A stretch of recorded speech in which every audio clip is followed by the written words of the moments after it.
तो कोई कह रहा हनुमान जी कर, कोई कह रहा राधे राधे कर लो, कोई कह रहा राम राम कर लो। क्या ये सब तुम्हें खुद से नहीं पता? क्या खुद से नहीं पता कि राम भगवान है, उसकी पूजा करना है, राधे राधे जप ले? खुद से पता है ना। जब कोई ज्ञान खुद से होता है तो उसको किसी से लेने की जरूरत नहीं पड़ती। तुम्हें खाना बनाना आता है बिल्कुल अच्छे से, अब एक स्कूल खुल जाए तुम्हारे घर के बिल्कुल साथ में, 1000 रुपए महीना दो और खाना बनाना सीखो। तुम्हें आता है खाना बनाना, जाओगी कभी सीखने? नहीं। बस इसी को समझना है। जो ज्ञान तुम्हारे पास है वो तुम लेने कहाँ जाओगी? वो तो है ही तुम्हारे पास। अगर तुम किसी बाबा से राधे राधे नाम ले रही हो, तुम महामूर्ख हो। क्या तुम्हें नहीं पता कि राधे राधे जपना है, क्या राम राम जपना है, कि अल्लाह अल्लाह जपना है? जैसे जिस धर्म में है वैसा कोई ना कोई नाम पता ही होता है सबको। तो गुरु वो नहीं होता है जो तुम्हें नाम दे, गुरु होता है जो तुम्हें ज्ञान दे। गुरु का मतलब होता है ज्ञान, नाम नहीं। नाम तो तुम घर बैठी जपती रहो। तो आज जितने भी गुरु बैठे हुए संसार में ये नाम देते हैं, जबकि गुरु चाहिए ज्ञान देने वाला। अब ज्ञान कौन सा चाहिए हमें? क्या हमें ये ज्ञान चाहिए कि रावण को किसने मारा था? नहीं पता क्या? पता है ना, लेकिन देखो कथाओं में बैठे रहते हैं लोग। अरे जो तुम्हें पता है वही सुना रहा है वो। कुछ नया बता रहा हो तो बता, कौन सा ज्ञान चाहिए? कंस को किसने मारा था ये चाहिए क्या? नहीं। तो कौन सा ज्ञान चाहिए? ज्ञान कहते किसे हैं? ज्ञान होता क्या है? क्या कहानी किस्सों को ज्ञान कहते हैं? तो 4 किताबें पढ़ के तुम ज्ञान देने लग जाओ, तुम कहानी सुनाने लग जाओ, तुम व्यासपीठ पे बैठ जाओ, संस्कृत थोड़ी सी पढ़ के तुम्हें लोग माथा टेकने लग जाएंगे, लेकिन उससे ज्ञान थोड़ी नहीं हो जाएगा। कहानी किस्से पढ़ने से ज्ञान नहीं होता है। ज्ञान क्या कहते किसको? ज्ञान पहले ये समझना पड़ेगा। ज्ञान केवल एक है इस संसार में और वो है तत्व ज्ञान। और कौन सा ज्ञान है? तत्व ज्ञान। समझ लो, तत्व ज्ञान का मतलब होता है जैसे तुम्हें पानी की प्यास लगी, तुम्हें प्यास लगी, अब तुम्हें एक तत्व की जरूरत है। कौन सा तत्व पियोगे? कौन सा तत्व चाहिए तुम्हें? जब प्यास लगती है तो क्या चाहिए? पानी। पानी एक तत्व है। 5 तत्व है ना, सबसे ऊपर आकाश, उसके बाद वायु, उसके बाद अग्नि, उसके बाद धरती, धरती के नीचे पानी। जो पानी तत्व है वो चाहिए तुम्हें प्यास बुझाने के लिए। और अगर उस पानी को ना पिला के कोई उसके नाम जपवाने लग जाए कि बेटी प्यास लगी है, चल तू पानी पानी जप, तुझे प्यास लगी है तू वाटर वाटर जप, तुझे प्यास लगी है तू पानी पानी, जल जल, नीर नीर, तोय तोय जप, ये सारे नाम है पर्यायवाची नाम। तो जो तुम्हें नाम दे दे जपने के लिए सारी उम्र, तो क्या तुम्हारा गला गीला हो जाएगा? बस इतना ही समझना। यानी 2 प्रकार के ज्ञान हो गए। एक हो गया तत्व ज्ञान जिसको पानी पीना कहते हैं, और एक हो गया मंत्र ज्ञान जिसको पानी का नाम जपना कहते हैं। तो क्या करना है? पानी पानी जपना है कि पानी पीना है? पानी पीना है। बस जो ये जान गया कि पानी पीना है वो ये जप छोड़ देगा। पानी पानी मूर्ख ही जपेगा कोई कि बैठ गया पानी पानी पानी। अरे पानी पानी जपते जपते गला और सूख जाएगा। जप के देख लेना, आधा घंटा ऐसे जपना घर बैठे, पानी पानी पानी पानी। थोड़ी देर में तुम्हारा गला करेगा भैया पानी दे, प्यास लग गई। समझे? इसी प्रकार जो तत्व ज्ञान होता है वो सबसे श्रेष्ठ ज्ञान होता है, जो मंत्र ज्ञान होता है वो सबसे लो लेवल ज्ञान होता है। इस दुनिया में सारे गुरु मंत्र दे रहे हैं और कबीर साहब मंत्र छुड़वा रहे हैं।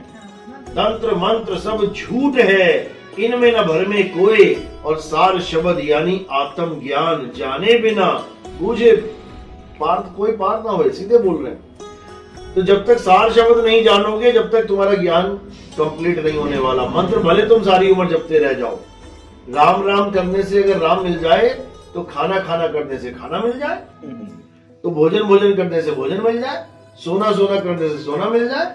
आजकल चांदी कितना हाई जा रहा है, चांदी चांदी करो चांदी मिल जाए, हीरा हीरा करो हीरा मिल जाए। जब ये दुनियावी चीज नहीं मिल पा रही है नाम जपने से, तो वो परमात्मा कैसे मिलेगा? कभी नहीं मिलेगा। लेकिन लोग क्या भरमा रहे हैं? 8 करोड़ बार जपो, 10 करोड़ बार जपो। बताओ, तुम्हारी जन्म बीत जाएगा उसमें 10 करोड़ में, लेकिन नहीं समझ में आ रहा है। तो असली ज्ञान क्या है? तत्व ज्ञान। कृष्ण जी ने गीता में तत्व ज्ञान दिया था, और गीता में कृष्ण जी ने तत्वदर्शी संत के पास जाने के लिए बात करी है। अध्याय 4 34वां श्लोक। हे अर्जुन, अगर तुम सत्य को जानना चाहते हो तो तुम ऐसे तत्वदर्शी संत की शरण में जाओ। किसके पास जाना है? तत्वदर्शी संत। ये मंत्र जपने वाले संतों के पास नहीं कि तुम वृंदावन चले गए और राधे राधे नाम लेके आ गए और जन्म बर्बाद कर लिया तुमने अपना। वो राधे राधे दे रहे हैं क्योंकि उनका वो काम है। अयोध्या चले जाओ, कोई राधे राधे नहीं बोलेगा वहां पे। वहां क्या मिल जाएगा तुम्हें? राम राम। और आगे चले जाओ तुम माता जी क्या चले जाओ, ना वहां कोई राम राम बोले, ना वहां कोई राधे राधे। वहां क्या बोलेंगे? जय माता की। चले जाओ केदारनाथ में, वहां माता की भी नहीं बोलेंगे। वहां क्या बोलेंगे? बोल बम बोल बम बोल बम। तो फिर हिंदू धर्म में नाम एक नहीं हो पा रहा है। जैसा भगवान जिसको समझ में आ रहा है उसी का नाम जप रहे हैं। ये तो वो बात होगी, तुम आलू लेने गए तो आलू वाले ने कहा बोल आलू आलू आलू आलू, मिल जाएगा आलू। तुम बैंगन लेने गए, बैंगन वाला बोल बैंगन बैंगन बैंगन। तुझे गोभी चाहिए, बोल गोभी गोभी गोभी। ये वाला काम चल पड़ा। राम चाहिए, राम राम जप ले। सीता चाहिए, सीता सीता जप ले। राधा चाहिए, राधे राधे जप ले। कृष्ण चाहिए, हरे कृष्णा जप लो। ये काम हो गया। जबकि ये सब नहीं करना है तो क्या करना है? अध्याय 3 17वां श्लोक। हे अर्जुन, जो अपनी आत्मा में रमण करते हैं, जो अपनी आत्मा में तृप्त हैं, जो अपनी आत्मा में संतुष्ट हैं, उनके लिए कोई धार्मिक कर्म कर्तव्य लागू ही नहीं होता। धार्मिक कर्म कर्तव्य में क्या आ जाता है? ये सारे मंत्र जाप, ये पूजा पाठ, हवन यज्ञ, ये मंदिर में जाना, भोग लगाना, माला चढ़ाना, ये सब खत्म। केवल एक काम रह जाएगा तुम्हारे पास। क्या है? अपनी आत्मा में रमण करना। अगर तुम्हें तत्वज्ञानी गुरु मिल गया तो तुम्हें आत्मा में रमण करना सिखा देगा।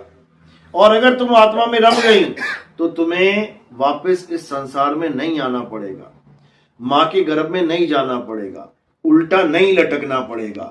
बार बार जन्मना मरना, फिर जन्मना फिर मरना, फिर जन्मना फिर मरना। हालत खराब हो गई सबकी। एक बार नहीं मरा जा रहा, एक बार मरने के लिए कोई तैयार नहीं है, लेकिन 7 जन्मों की कसमें खा के बैठा कि 7 फेरों के 7 वचन निभाना। बता, एक जन्म बीत नहीं रहा है घरवाली के साथ ढंग से, और 7 फेरे पंडित पढ़वा रहा है। बताओ, अगर 7 फेरों में इतना दम हो तो किसी का डाइवोर्स ही ना हो। एक बार तो कान उठवा कर बैठवा रहे तब से 7 जन्म कहां से करता। अरे 2 महीना नहीं साथ रह पा रहे लोग। तो पंडित जी के सारे मंत्र फेल। अगर कोई कहे अरे बिना पंडित जी के ब्याह हो जाएगा, तो पंडित जी से ब्याह करवा के क्या मिल गया? 3रे महीने कोर्ट में खड़े हुए हैं, साइन कर रहे हैं, बंद, ये हमारे रिश्ता टूट गया। तो कहाँ गए तेरे मंत्र वंत्र? हैं? तेरे मंत्र कहाँ चले गए पंडित जी? जो बिना मंत्रों के शादी नहीं हो सकती, तो फिर मंत्रों से ही सफल हो जाए। मंत्रों से भी सफल नहीं हो पा रही है, फिर क्या फायदा उस शादी का? तो ये सब भरमजाल है। दिल मिले का मेला, नहीं तो सबसे भला अकेला। कहते हैं ना, अगर दिल मिल गया तो तुम कोर्ट मैरिज कर लो, तुम लव मैरिज कर लो। हमारे यहाँ लव मैरिज अलाउड है। लव मैरिज करो, साइन करो, कोर्ट में दरखास्त दे दो, हो गया काम। तुम अरेंज मैरिज कर लो, तुम चुन्नी चढ़ा लो, घर की पसंद तुम्हें, चुन्नी चढ़ाया, मिठाई बांटी, फोटो वोटो खिंचवाई, ले आए अपने घर, हो गई शादी। पंडित जी की जरूरत नहीं है। लेकिन पंडित कहे नहीं, मंत्रों के बिना काम नहीं बनेगा, ये नहीं होगा, वो मंत्र करके कौन सा काम बन गया? 3 महीने में तलाक हो गया, दूसरी बीवी ले आए, दूसरी के साथ भी तलाक के लिए खड़े हैं रास्ते में। उसका क्या फायदा भाई? तो इन चीजों को निकालना है दिमाग से और तत्व ज्ञान को जानना है। तत्व ज्ञान यानी आत्म ज्ञान। बस, जल में मीन प्यासी, मोहे देखत आवे हासी, आत्म ज्ञान बिना न भटके, कभी काबा कभी काशी। यानी अपनी आत्मा का ज्ञान प्राप्त करो जो तुम्हें नहीं है। आत्मा का नाम सुना है कभी? आत्मा सुना है ना? लेके आइयो साथ में। घर तो नहीं भूल गई? नहीं। पक्का लाइयो। हाथ लगाओ जरा, हाथ लगाओ आत्मा में। ये तुम छाती में लगा रही हो, आत्मा में हाथ लगाओ। कहाँ तो लगाया ही ना है? तो यार छाती में थोड़ी नहीं आत्मा, पता खांस होगी तो बाहर निकल आएगी आत्मा। कहाँ हो सकती है आत्मा? अंदर है। अंदर कैसे है? ये हमें लग रहा है कि अंदर है, अंदर जीव है। जीव, हाँ, शरीर में कौन रहता है? जीव। जीव। और जो परमात्मा है वो शरीर से बाहर रहता है। जीव पिंजड़े में रहता है, परमात्मा पिंजड़े में नहीं रहता है। ये पिंजड़े में जो जीव है ये बंधन में है और परमात्मा निर्बंध है। इस पिंजड़े को जब खाली करोगे और परमात्मा का घर नहीं पता होगा तो फिर वापस पिंजड़े में आ जाओगे। पिंजड़े से निकलने के 10 द्वार हैं। कौन कौन से द्वार? 2 आंख, 2 कान, नाक, मुख, नीचे लिंग गुदा। अगर इन द्वारों में से निकल गए तो वापस दोबारा इस शरीर में आ जाओगे। एक द्वार और है गुप्त द्वार, अगर वहां से निकले तब भी मुक्ति नहीं मिलेगी। 10 द्वारों का पिंजड़ा है तब भी मुक्ति नहीं मिलेगी। मुक्ति कब मिलेगी? जब तुम तत्वदर्शी संत की शरण में जाओगे। वो तुम्हें बताएगा कि समाना कहां है। यानी जब तुम बाहर निकलोगी तब तुमने समाना कहां है। निकलना तो 10 द्वारों में से कहीं ना कहीं से है ही है, लेकिन समाना कहां है। जब वो तत्व ज्ञान मिल जाएगा तो तुम्हें समझ में आ जाएगा कि परमात्मा में कैसे रमा जाता है, रमण कैसे करते हैं। तो परमात्मा और जीवात्मा रम जाएगी, जाके मिलाप हो जाएगा, मेल हो जाएगा। इसको तत्व ज्ञान कहते हैं। इसी का ज्ञान हम समझाते हैं। हम मंत्र नहीं देते हैं कि राम राम जपो और श्याम, ये मंत्र छुड़वा देते हैं हम। हिंदू है तो राम राम छोड़ दे, मुसलमान है अल्लाह अल्लाह करना छोड़ दे, सिख है वाहिगुरु वाहिगुरु छोड़ दे, ईसाई है गॉड गॉड छोड़ दे, और क्या पकड़े? आत्मदेव को पकड़ दे, परमात्मा को पकड़े। नाम नहीं जपे। नाम जपने से मुक्ति नहीं होती है, नाम छोड़ने से मुक्ति होती है, नाम त्यागने से मुक्ति होती है। आत्मा का ज्ञान जानने से मुक्ति होती है। दर्शन किसके करने हैं? आत्मा के दर्शन करने हैं और किसी के नहीं। समझो, देखो क्या बोल रहे हैं। आत्मा के दर्शन कर लेता है वो परमात्मा के दर्शन, आत्मा के दर्शन कर लेता जो अपनी आत्मा के दर्शन कर लेता है परमात्मा के दर्शन कर लेता वो परमात्मा के दर्शन कर लेता है। जैसे नमक के एक कण का स्वाद समग्र सागर के स्वाद से भिन्न नहीं होता, वैसे अपनी आत्मा के दर्शन परमात्मा के दर्शन से भिन्न नहीं होते। परमात्मा के दर्शन से भिन्न नहीं होते। किसके दर्शन करने हैं? कैसे होगा? हाँ, ये ज्ञान लेके होगा। जब तुम तत्व ज्ञान में आओगी, जैसे तुमने बच्चे को पढ़ाना है, डॉक्टर बनाना है तो कैसे होगा? बच्चे को इंजीनियर बनाना है तो कैसे होगा?